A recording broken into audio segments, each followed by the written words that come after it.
right, folks, welcome back to Geeks Like Us. We are doing our roller skating episode this week, and I have a nice big panel here to talk about. So I'm going to jump right in, and I'm going to start with the first panel member. I'm going left to right on my screen. So I am going to throw things over to Andy. If you just give us a quick introduction to who you are and what you do. There. Hi, I'm Andy.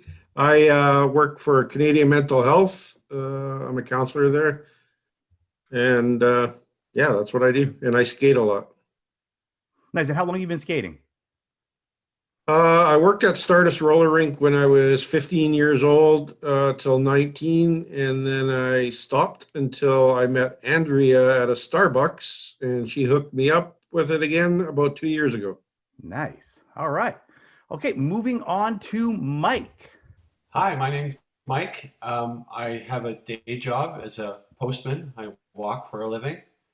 And my alter ego is a part owner at Roller Skate Victoria, where we do online classes and events and teach people the joy of roller skating. And how long have you been roller skating for? Almost 2 years. It'll be 2 years this summer in August, I think. Okay. So relatively new to the sport, not like you came back to it like Andy did. But, all right. Okay. And so we're going to jump right over to Andrea now. Hi, everyone. My name is Andrea. For my day job, I work in post-secondary education for a university in fundraising, scholarships and bursaries. And I also, for my side hustle, I'm co-owner of Roller Skate Victoria. And so we teach skating lessons, we throw roller discos, and since the pandemic started, we started teaching online. So now we have a full online school as well, which I do from my downstairs, which has turned into a mini roller rink. Nice. So I'm joining you from there. That's awesome. All right. Moving over to Nicole, which the fans of the show have seen a few times, but Nicole's joining us again because, as we have mentioned before, Nicole and I met through roller skating. And so, yeah, Nicole, welcome. Hi. Yeah, I mean, as Damon mentioned, he and I met in 2017 when I joined fresh meat of a roller derby sort of crash course. I was terrible, but I ended up falling in love with the idea of skating. So in my real life, I am a program manager for adults with diverse abilities. So I've been supporting people at Lifetime Networks for over 10 years. But roller derby has always allowed me, and roller skating has allowed me to really explore outside of the confines of social services. All right. Well, welcome again. We're going to jump over to Adrian. Rob, you're on deck, but we're going to go over to Adrian here. Hi, everybody. I'm Adrian, also known as Velocity Raptor. My day job is running a nonprofit in Washington, D.C., USA. We do civic engagement and language services, so interpretation, translation, things like that. And my side hustle is I run Department of Skate, which has gotten us mixed up with the U.S. State Department on not more than one occasion. We used to get our mail delivered over there, and we'd have to go pick it up from their irradiated mailroom. So your knee pads are very, very clean. Awesome. So there's a couple folks here from Roller Skate Victoria. That's where Nicole and I am from. We roller skate all over the place. But if you two could just give us a quick blurb of what Roller Skate Victoria is all about, other than what you do, like the fun part of it. I mean, we know the business part, but what's the fun part of it? If you don't mind, I'll jump in here, Mike. What's the fun part of it? Well, we really see roller skating and roller dancing in particular as an art form. And so the main goal of our skate school is we're training our skaters first to learn how to skate, but then secondly, to learn how to roller dance. And then third, to learn choreographed routines to be performed out in our community. And this sort of vision comes from the background of two of the founders, myself and Martin, who's not with us today, but we come from a figure skating background, and specifically a performance figure skating background. I used to be a show skater in another decade. But so that's kind of the vision and path we're taking our school. Nice. Okay, it's going to just one of the folks that do the roller skating. Adrian, why do you find it fun? Why do you do this in this crazy world right now? Well, at the moment, I'm not doing any skating because I'm about halfway through this pregnancy, so no more skating for me at this point. But for me, it's exercise. It's a team. I played roller derby for a long time. That's what got me started again as an adult. It's an escape. It's a community. That's probably my favorite part is the people that are in it. There's people that I've met from all over the world, like all of you. I think most of you are actually in a different country from me. And that's really amazing that I can hop in a car or on a plane and end up just about anywhere in the world and find somebody who I've met through roller derby or these various skate groups and things like that. And that's really wonderful. Absolutely. I think a few of us definitely can have some stories about how we've met some folks from other countries, other places. Nicole, one of your favorite memories of skating when we started doing some long distance skating. Yeah, well, it was, I guess, a couple of years ago, and we'd taken a break for about a year from skating. And then we got back onto our skates, and we were skating a 10-kilometer track around our, in our area, there's an airport that has a really nice, like, smooth paved track around the airport, and it's about 10K. And in the first time I went on it, I didn't realize my bearings had seized, and so I crashed out like real hard, like just biffed across an entire like driveway. But then the second time when we realized the bearings had seized, we'd put new bearings in, and lo and behold, it felt like flying again. And that was an amazing experience. That ability to, I'm not a fast runner. Most people would define me as a sloth in like every other parts of my life. But that ability to move with grace and to just fly, feel the wind in your hair again. That's what I live for. I love that moment when that happens, heading bombing down a hill and suddenly you just feel like you're unstoppable. It's an amazing experience. Absolutely. Andy, your thoughts on that? What do you find fun about roller skating? Like, why do you do it? Well, I do a lot of trail skating. So I do anywhere from 50 to 150 kilometers a week. And so when I put my headphones on, it's about the being on 8 wheels and having the music. So I listen to a lot of later 70s, early 80s musics on my headset. And it brings me right back to my childhood at the roller rink. So all those memories of being at Stardust come back with the music and the wheels. And I got a top speed so far of 54K an hour. So Nice. I like speed too. Definitely somebody after my own heart on wheels. I'm also a little bit of a speed maniac when it comes to skating, as Nicole contests, as I have to slow down just a little bit sometimes.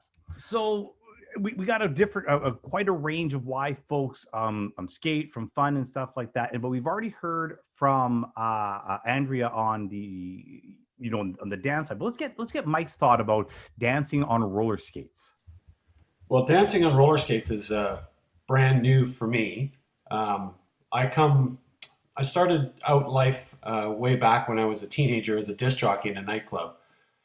So I bring with me a whole lot of music, and that's how I got introduced to Roller Skate Victoria. They hired me to do their very first roller disco in Victoria here, and then I just caught the bug, and I love the sensation and the feeling of gliding through space and time on roller skates.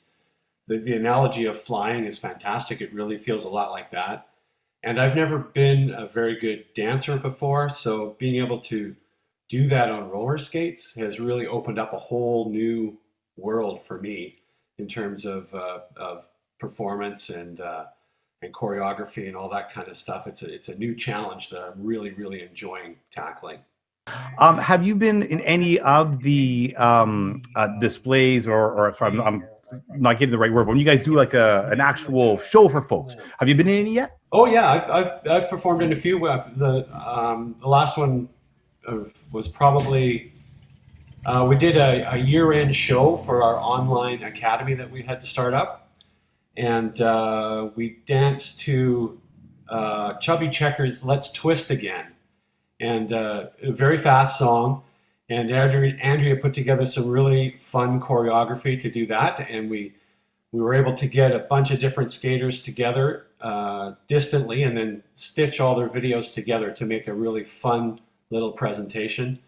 But yeah, I've been in a few shows. We did a Christmas show when we were able to, which was fun too. It was a sort of a Charlie Brown themed one. It was the one I was in. I was actually Charlie Brown because, you know, I've got the right hair for it. So yeah, I really enjoyed the performance part of it for sure. So speaking of not speaking of roller discs, but some of you have mentioned roller discos. Does anybody have any good roller disco stories? An experience, what it was like? For me, my roller disco experiences come down to two places: Wheelies in Brandon, Manitoba, before it was turned into a print shop. Thank you, Leach Printing. And in Calgary, Lloyd's. If you've ever skated in Lloyd's, it closed down just a couple years ago. I mean, it was a classic. That place hadn't changed in 30 years. Anybody been to Lloyd's? They say it's, you know, one of Canada's last remaining actual roller rinks.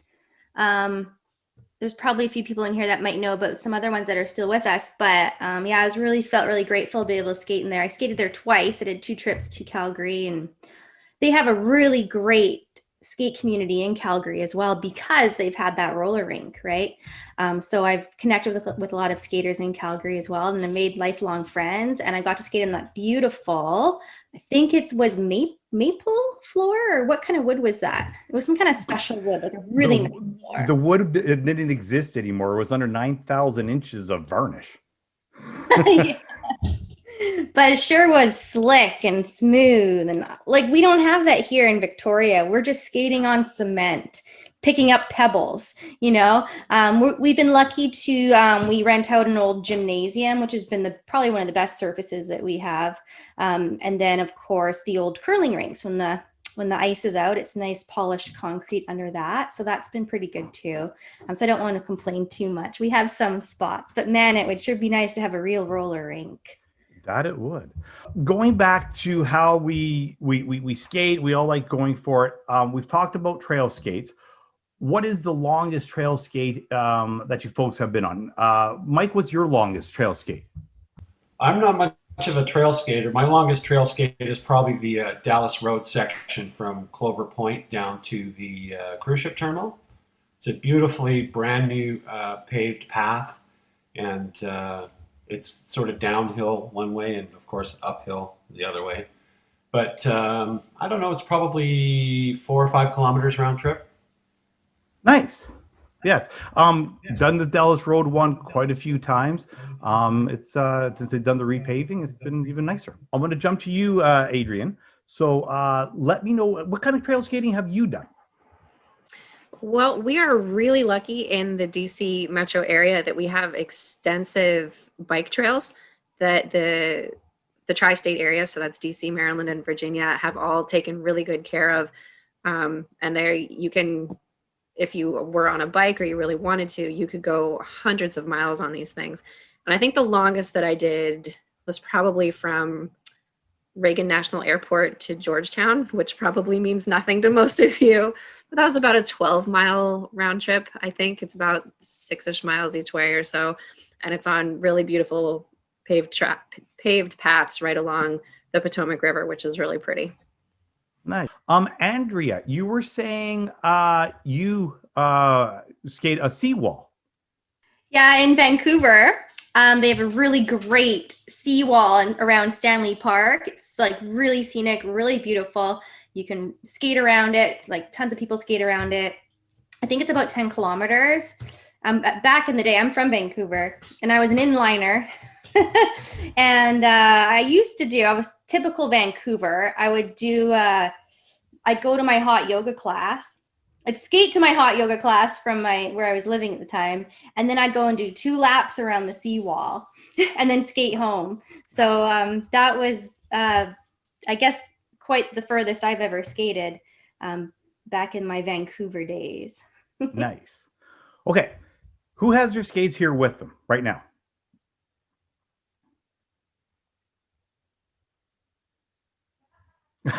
Andrea is wearing her skates. I like it. I like it. Okay, that's awesome. Andy, let's see your skates. Nice. Adrian, do you have yours handy? Oh, hang on one second there. Perfect. Perfect. I'm seeing kind of a theme on the skates here. And who else? Nicole, do you have yours handy? I have my currently retired, but they're the skates that I got married in, so I kind of like them. This is my beach bunnies, and they got kitty cats with their little heart stoppers. So Nice. Mike, how about you? And he's wearing them. Perfect. I like it. Now that's dedication from the skate community. Your skates, can you give me like 20 seconds what makes a roller skate a roller skate? Well, I guess they got to have 8 wheels to start with. For me, I like a nice supportive boot and high quality components. I'm not the lightest guy, so I want to make sure that my equipment is strong and able to withstand, what I'm going to want to put it through. So I look for really high quality stuff for my skates. Nice. Andrea, what about you? What kind of, like, there's always different kinds of skates and blah, blah, blah. We're not going to go into all of them. What kind of skates do you like? Oh, well, I also like a really sturdy boot. And then coming from ice skating, I'm used to that stiffness. So a lot of people that come from ice skating, we tend to lean towards a sturdier boot. And I'm also working on jumps. So I'm trying to transfer my skills from figure skating over to roller skating. So I find that I really need that extra support. So I have quite a stiff boot right now that I'm wearing. But I also have different skates for different styles of skate dance that I do. So I'm wearing my artistic boots right now, which are stiffer with a top. But I also have like, here's a little show and tell for you, something kind of fun. But for example, I have these skates for jam skating, where I'm doing more like the breakdancing moves, and they're a short boot, so I can like flop over and be close to the floor and flip this way and that way. And then of course you see these don't have toe stops in the front, right? So I can have more room to maneuver on my toes for dance moves. And then just for fun, I'm going to show you this skate here, which is purely fashion over function. And this is a John Fluvog boot that my friend Mike put onto a plate for me and turned into roller skates. So I don't wear these often. I don't want to wreck them. But if I'm like, I'll pull them out for a photo shoot or something. And I can see your skates are in the background there. For you, leaving skating, coming back to skating, what did you look for in a skate? Well, for me, because I do a lot of trail skating, I got outdoor wheels. I need a boot that's pretty flexible because I do what I call boogie skating. It's just, everybody calls me fancy feet, but yeah, I need a looser boot and good wheels for outdoor. I also have different types of bearings. So I got ceramic bearings, which are actually better if it rains. Yeah, ceramic bearings, definitely. Yeah, so Nice. So we're getting near the end of the segment here, and again, I want to thank everybody for joining us here on the Chronicles of Geek. Just going to throw just one last open segment here. Anything else you want to add about roller skating? Nicole, I'm going to jump down to you, and then I'll make my way around, but don't worry, I'll tell you who's going to come up next. So Nicole, you're out first. anything I want to tell people about roller skating? Yeah. If you've ever been curious about it, try it. It really isn't that hard to pick up. You have to be confident with yourself, or at least willing to give yourself the benefit of the doubt that you'll learn it eventually. Wear a lot of protective gear when you get started. You're gonna fall. It's gonna happen. But if you choose a cheek or choose to fall forward, if you've got your protective gear on, then you're gonna be okay. And if it's ever intrigued you, just pick it up. It's so much fun. Nice. Mike, your thoughts? I really enjoy I think I mentioned before, the sensation of gliding through time and space on roller skates. There's no other experience like it. It's a calming, relaxing feeling. It's almost like being rocked like a baby in a cradle. It's just a lovely, lovely experience, and I highly recommend it for anybody who wants to try it. Adrian. I would say get out there and do it and connect with as many people as you can. There are a ton of experts in all of these groups and in all of these cities, and every single one of them is really excited to have all of these new people joining. So don't give up. Come find us. We love teaching. We will talk your ear off about literally everything and just give you a waterfall torrent of more information than you could ever want. And that's how you learn and have a great time. Can't wait to see you out there. Exactly. Andy, what about you? In my opinion, with COVID going on right now, mental health is so important. And for me, my mental health, getting out on the trails, getting some tunes going in my head, feeling that air, not so much through my head hair, my face hair, and just being free out there and enjoying it is so good for my mental health. So Nice. Exactly. I totally agree.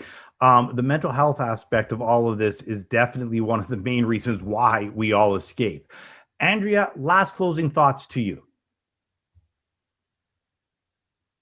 Yeah, thanks. I was actually really glad to see that, you have a show about geek things, and you wanted to talk about roller skating. And I was like, that makes sense to me because we get so hooked on roller skating, and like there's certain people that I meet that try skating and they're just like, it's okay. But then there's other people that try it and get hooked and it becomes an obsession, right? And those are the people I bestow the title upon as skate nerd. And it's a term of endearment to me. So when you mentioned this show, I was like, yeah, that totally makes sense to me. Like we're nerdy about it. We nerd out on it. Like we want to talk about the physics of skating. We want to talk about the equipment. We want to start collecting all kinds of skates and parts. Like you would collect, I don't know, comic books. I don't know much about geek stuff, but I am a skating geek. And the other thing I wanted to say, just to jump on what Mike had said about skating feeling like a form of flying, and it's a sensation of the movement.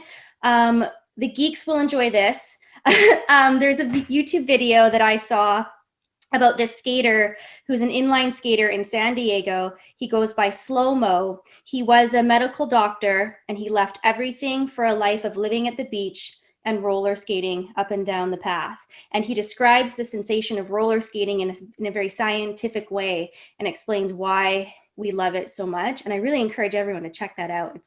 When I first saw that, I was like, yes, he just explained in words what I have been feeling my whole life. So nice. Awesome. This is me nerding out. I'm nerding out. We're skate geeks. We're skate nerds. Exactly. Again, everybody, thank you so much for joining us here on the Chronicles of Geeks. Geeks like us, as you heard, we're all geeks. And so that's it. And we will be back next week with an entirely different segment for something that we don't know yet.